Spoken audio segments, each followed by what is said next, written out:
ગીર સોમનાથ જિલ્લામાં eco zone સામે ઉભો થયેલો વિવાદ હજુ પણ યથાવત રહેવા પામ્યો છે।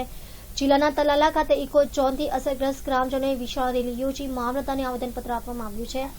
ઇકો સેન્સિટિવ ઝોનના વિરોધમાં રોડ પર ઉતરી આવેલ મહિલાઓએ પણ થાળે વેલણ વગાડી ઇકો ઝોનનો વિરોધ કર્યો હતો।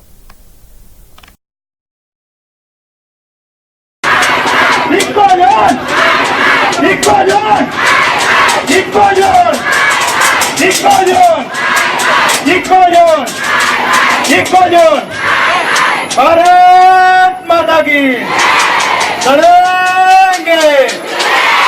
प्रवीण राम, प्रदेश प्रमुख जन अधिकार मंच।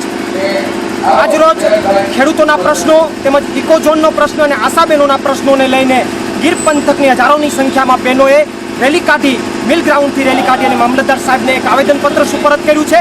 तेमज आवेदनपत्रनी साथे साथे मुख्यमंत्री अने प्रधानमंत्रीने एक राखड़ी मोकलवामां आवी छे अने राखड़ी मोकलવાનો हेतु ए छे के आ तमाम मुद्दाओ जे बहनों संकटमां छे एमां मुख्यमंत्री अने प्रधानमंत्री आ तमाम प्रश्नोनुं निराकरण लावे अने राखड़ीनुं ऋण चूकवे। आ आजनो तमाम जे रेलीनो प्रोग्राम हतो तेमज आगामी दिवसोनी अंदर आ तमाम बहनोए जे अत्यारे जे 17 દિવસથી धरણા चाली रह्या छे एमने समर्थन आप्युं छे अने आगामी दिवसोमां ज्यां सुधी प्रश्नोनुं निराकरण नहीं आवे त्यां सुधी आ धरણા चालू रहेशे अने आगामी दिवसोमां आमरण उपवास पण करवा पड़े तो एमनी पण अमे जन्माष्टमी पछी पूरेपूरी अमारी शक्यता।